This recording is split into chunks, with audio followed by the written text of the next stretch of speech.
Siddha science and art of living pass 2025-26.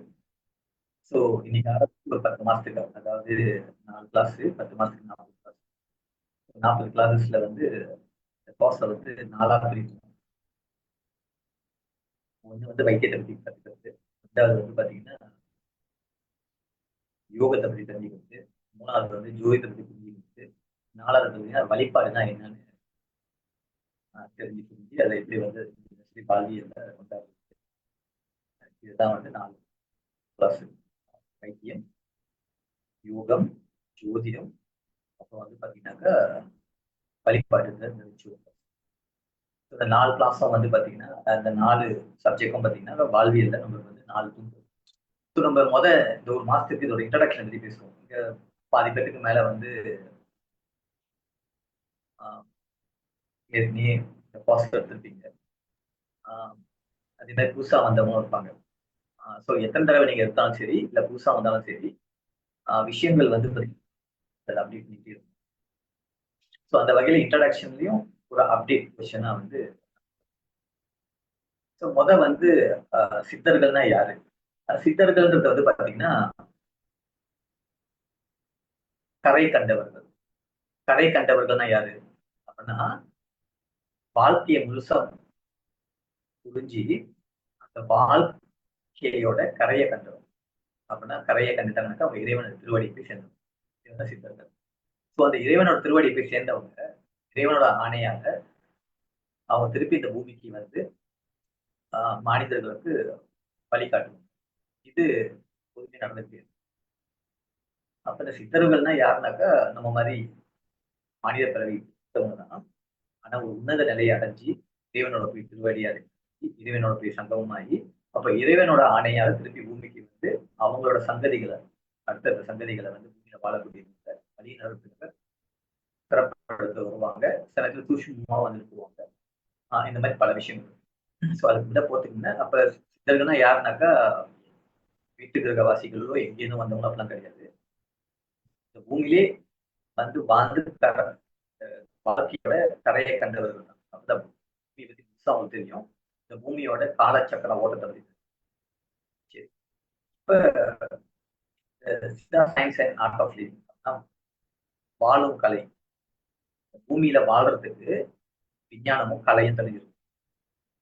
தெரியாட்டினாக்கா என்ன நடக்கும்னு பாத்தீங்கன்னா, நம்ம எதுக்காக வந்தோமோ அந்த இலக்கை அடையாமையே திரும்பி திரும்பி அதை அடையிற வரைக்கும் இங்கேயே சுத்திக்கிட்டு பிறப்போம் இறப்போம் பிறப்போம் இறப்போம். இப்ப ஸ்ட்ரெயிட்டா நம்ம விஷயத்துக்கு வந்தோம்னாக்கா, எல்லாரும் கோயிலுக்கு போறாங்க, அவங்க இஷ்ட தெய்வத்தை வணங்குறாங்க. எல்லாரும் கோயிலுக்கு போறாங்க, அவங்க குல தெய்வத்தை வணங்குறாங்க. எல்லாரும் அவங்க மூதாதையர்களை வணங்குறவங்க. அந்த மாதிரி தெய்வத்திட்ட போய் கோயில்ல போயோ தெய்வத்துக்கிட்டயோ இல்ல அவங்களோட குலதெய்வத்திட்டயோ உங்க மூதாதையர்கள் பத்தி என்ன போய் வேண்டிக்கிறீங்க, என்ன போய் கேட்டுக்கிறீங்க? 70% எதுக்காக போவாங்கன்னா கோயிலுக்கும் இந்த தெய்வங்களை போயிட்டு அவங்க வாழ்க்கையில இருக்கக்கூடிய பிரச்சனைகளை தீர்க்கிறதுக்காக. தீராத துயரத்தையோ தீராத துன்பத்தையோ தீராத நோய்களையோ இல்ல தீராத மன உளைச்சலோ இதெல்லாம் வந்து எப்படி தீர்க்கிறது? அதை வந்து எப்படி வருஷப்படுத்துவாங்க அப்படின்னாக்கா, வந்து ஆரோக்கியமா இருக்குமா, ஆயுள் வந்து எனக்கு நீண்ட ஆயுள் இருக்கா, இந்த கேள்விகள் இருக்கும். அது நம்ம போய் கும்புற தெய்வத்துக்கிட்ட கண்டிப்பா கேட்போம். ரெண்டாவது விஷயம், நான் வந்து செல்வம், செல்வாக்கு, அதாவது செல்வம்னாக்க காசு பணம் பொருளாதாரம் வெல்த் இதெல்லாம் இருக்குமா, எப்ப கிடைக்கும், எப்படி கிடைக்கும், நிறைய அதிகரிக்க முடியுமா, தெய்வத்தை கேள்வி அதை கேட்கறாங்க. முக்காவாசி பேர் கேட்பாங்க வச்சுக்கோங்க. மூணாவது என்ன போய் கேட்பாங்க, எனக்கு காதல் நிறைவேறுமா, இல்ல திருமணம் நடக்குமா, இல்ல எனக்கு வாழ்க்கை துணை கிடைக்குமா, இப்ப கிடைக்கும், கிடைச்சா நிம்மதியா இருக்குமா, இப்ப நிம்மதியா இல்லைனாக்கா நான் கல்யாணம் பண்ணாமே இருக்கலாம்ல, இப்பெல்லாம் கேள்வி வரும்ல. நாலாவது, என் குடும்பம் எப்படி இருக்கும், என் பிள்ளைங்க எப்படி இருப்பாங்க, எங்க அம்மா அப்பா எப்படி இருப்பாங்க, இந்த குடும்பம் வந்து நிறைய பிரச்சனைகள் இருக்கு, அது தீருமா, அது எப்படி தீர்க்கிறது, தெரியவே தெரியாத கடைசி இருக்குன்றதா அப்பமா இதெல்லாம் கேட்பாங்க. ஆஹ் இந்த 4 விஷயம், ஆரோக்கியம், நீண்ட ஆயுள், பணம், லாபம், சொத்து பத்து, கல்யாணம், வாழ்க்கை துணை, காதல், அப்புறம் குடும்பம்.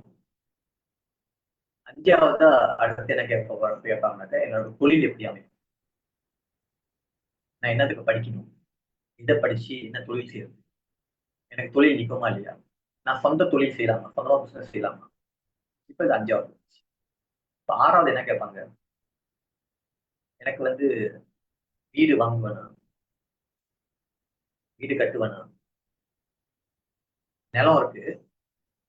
ஆனா வந்து அந்த நிலம் வந்து நான் வந்து எங்க அப்பாவோட நிலமோ எங்க தாத்தாவோட நிலமோ இருக்கு, அந்த வீடு கட்ட முடியும், இப்ப இருக்கிற வீட்டை உடச்சிட்டு கட்ட முடியும், இல்ல புதுசா வீடு வாங்க முடியும் கேட்பாங்கல்ல. இது வந்து 6வது கேட்கறது. இப்ப இந்த மாதிரி நான் ஒரு 10 விஷயம் சொல்லிட்டு போவேன். இந்த 10 விஷயத்த கண்டிப்பா நீங்க உங்க குலதெய்வத்திலயோ, உங்க இஷ்ட தெய்வத்திலயோ, இல்ல கோயில்ல போய், இல்ல உங்க மூதாதையர்கிட்ட, இல்ல சில பேர் வந்து சில வழிபாடு வச்சிருப்பாங்க. அல்லது அருள் வாக்கு சொல்லுவாங்க. அருள் வாக்குனாக்கா அவங்க வந்து பாத்தீங்கன்னா ஸ்டேட்டுக்கு போய் அந்த ஒரு தெய்வம் வந்து அவங்க உடம்புக்குள்ள இறங்கி குறி சொல்லுது, வாக்கு சொல்லுது அப்படின்னா சொல்லுவாங்க. இப்படிலாம் போவாங்க. சரியா? நீங்க ஒரு 10 கேள்வி இதை சுத்தி தான் வரும். 10 கேள்வியை சுத்தி சுத்தி தான் வந்து நீங்க போய் கேட்க முடியும். இஷ்ட தெய்வத்தையோ, குலதெய்வத்தையோ, உங்க பெற்றோர்களையோ, மூதாதையத்தையோ, இல்ல வந்து அருள் வாக்கு சொல்றவங்க போய் கேட்க முடியும். நான் சொல்றதுல தப்பே ஆகாது. இதுதான் கேட்பாங்க. இதுக்கு மேல யாரும் கேட்க மாட்டாங்க. இப்ப இந்த 10 விஷயத்துக்கும் உங்கனால கேள்விக்கு பதில் கண்டுபிடிக்க முடிச்சுனாக்கா, இந்த 10 கேள்விக்கும் உங்கனால இது நடக்குமா நடக்காதா, எப்ப நடக்கும், நடக்காம எப்படி நடத்த வைக்கிறது, அது தடுத்துக்கிட்டீங்கன்னா எப்படி எப்படி அதை நீக்கிறது, இந்த மாதிரியான விஷயங்கள்லாம் உங்களுக்கு தெரிஞ்சிச்சுனாக்கா, நீங்க யாருனாக்கா, நீங்க கோயிலுக்கு போய் கும்பிடுறீங்களா உங்க குலதெய்வத்தோடையோட, இஷ்ட தெய்வத்தோடயோ, உங்களோட மூதாதையோட ஒரு படி மேல போயிட்டீங்க. நீங்க போய் போய் கும்பிடுற எந்த தெய்வமும் வாயை திறந்து உங்களுக்கு என்ன பிரச்சனை இப்ப நடக்குதுன்னு சொல்லல. அது எப்படி தீர்க்குதுன்னு சொல்லுங்க. நீங்க வேண்டுறீங்க, நம்பிக்கையோட வீட்டுக்கு போங்க. இந்த தெய்வம் வந்து உங்க கனவுல வந்து பேசல, பேச முடியல. இல்ல அந்த தெய்வம் வந்து உங்க காதுல வந்து பதில் சொல்ல முடியல. அது என்ன காரணமா இருக்கலாம். ஆனா எந்த தெய்வமும் சொல்ல முடியாது. உங்களால சொல்ல முடிச்சுன்னா, இந்த 10 கேள்விக்கு உங்களால பதில் சொல்ல முடிச்சுன்னா, நீங்க அந்த தெய்வத்தோட ஒரு படி மேல.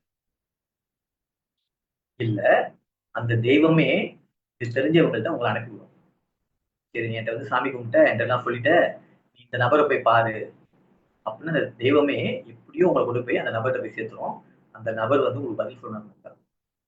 கல்யாணம் நடக்குமா நடக்காதா, வீடு வாங்குமா வீடு வாங்குவியா அப்படின்னா, சொந்த பிசினஸ் செய்யுமா செய்ய முடியாதா, என்ன தொழில் படிக்கணும், என்ன சீட்டு வரும் சீட்டு தீருமா தீராதா, ஆயுள் காலம் இருக்கா இல்லையா, உங்க குடும்பம் எப்படி இருக்கும், குடும்பம் எப்படி இருக்காது, உங்க வாழ்க்கை துணை எப்படி இருப்பாங்க, இருக்க மாட்டாங்க. இது எல்லாம் வந்து பதில் சொல்றதுக்கு ஒரு ஆள் இருந்தாக்கா, அவங்க தெய்வத்துக்கும் இன்னொரு அடி மேல, இல்ல தெய்வமே அவங்க ரூபமா அவங்கள்ட்ட வந்து பேசும். ஸோ நான் வந்து பிராக்டிக்கலா பேசுறேன், எமோஷனலா பேசல, பிலீஃப் சிஸ்டம் நம்பிக்கை அடிப்படையில பேசல. அதே மாதிரி பாத்தீங்கன்னா சூப்பர்ஸ்டிஷியஸா வந்து இப்படி இப்படிலாம் அதெல்லாம் போய் பேசல. பிராக்டிக்கலா பேசுறேன். இப்ப இந்த ஜாதகம் அப்படின்னு சொல்றாங்க. நீங்க உங்க ஜாதக கட்டம் அப்படின்னு சொல்றாங்க. 12 கட்டம். 12 கட்டத்துல வந்து உங்களுக்கு 9 கிரகம் இருக்கு. So இந்த 9 கிரகம் வந்து பாத்தீங்கன்னா 27 நட்சத்திரத்துல ஏதாவது ஒரு நட்சத்திரத்துல வந்து அவங்க உட்கார்ந்திருப்பாங்க. ஒரு நட்சத்திரம் சாரம் வாங்கினாக்கா என்ன நடக்கும்ட்டு உங்க வாழ்க்கையை பத்தி பேசுறோம். உங்க கல்யாணத்தை சொல்ல போறது யாருன்னு பாத்தீங்கன்னாக்கா குருவும் சுக்கிரனும். குருவும் சுக்கிரனும் எங்க போய் உட்கார்ந்திருக்காங்கன்னு அது அது தெரிஞ்சுக்கிட்டீங்கன்னாக்கா உங்களுக்கு கல்யாணம் நடக்குமா நடக்காதான்னு சொல்லிடலாம். உங்க 2ஆம் வீட்டு அதிபதி, 2ஆம் அதிபதி 2ஆம் வீட்டு அதிபதி எந்த நட்சத்திரத்துல போய் உட்கார்ந்திருக்காங்கன்னு தெரிஞ்சுக்கிட்டாக்கா, உங்களுக்கு உங்களுக்கு வாழ்க்கை துணையா வரக்கூடிய கணவனோ, மனைவியோ அவங்க அல்ப ஆயுள்ல இறந்து போயிருவாங்களா? இல்ல நீண்ட ஆயுளா இருப்பாங்கன்னு தெரிஞ்சுக்கலாம். திருமணத்தை மட்டும் பேசுறேன். திருமணத்தை மட்டும் பேசுறேன். இது தெரிஞ்சா எவ்வளவு நல்லா இருக்கும், நல்லா இருந்திருக்கும், நல்லா இருக்க போகுதுன்னு நினைச்சீங்க. இப்ப நான் வந்து ஒரு திருமணம், திருமணம்னாக்கா என்ன, 7ஆம் வீடு, கல்யாண வீடு. 7ஆம் வீட்டு அப்படின்னா என்னன்னாக்கா, ஆஹ் உங்க வாழ்க்கையில வந்து பாதி தான் இருக்கு. மீதி பாதியை தேர்வு தான் வந்து உங்க உடம்போட அடிப்படை தேவை. அடிப்படை தேவை. இப்ப வச்சுக்கலாம், ஒரு மனிதன் வந்து பசி பத்தம் செய்யணும். பசி பத்தம் செய்யணும்னா என்னன்னாக்கா, உங்களுக்கு பசி வந்துருச்சுன்னு வச்சுக்கங்களேன், கண்ணை கட்டும், காதை கட்டும், காதை அடைக்கும், கண்ணை கட்டும், எதுவுமே யோசிக்க முடியாது. ஒரு கட்டத்துல பசி வந்து அளவுக்கு மேல போச்சுன்னு வச்சுங்களேன், என்ன நடக்கும்னாக்கா, நீங்க புடுங்கி சாப்பிடுவீங்க, இல்ல திருடி சாப்பிடுவீங்க, இல்ல அடிச்சு புடுங்கி சாப்பிடுவீங்க. அப்பனா பசி வந்துருச்சுன்னா 1 நாள் தாங்கலாம், 2 நாள் தாங்கலாம், 4 நாள், 5 நாள் தாங்கிட்டீங்கன்னாக்கா, அதுக்கும் மேல வந்து உங்களுக்கு மூளை வேலை செய்யாது. உங்களோட எத்திக்ஸ், உங்களோட ஒழுக்கம், உங்களோட கொள்கை, இது எதுவுமே வேலை செய்யாது. சாப்பாடு எடுக்கணும். அதான் உடம்போட ரெக்வயர்மென்ட். சாப்பாடு வந்து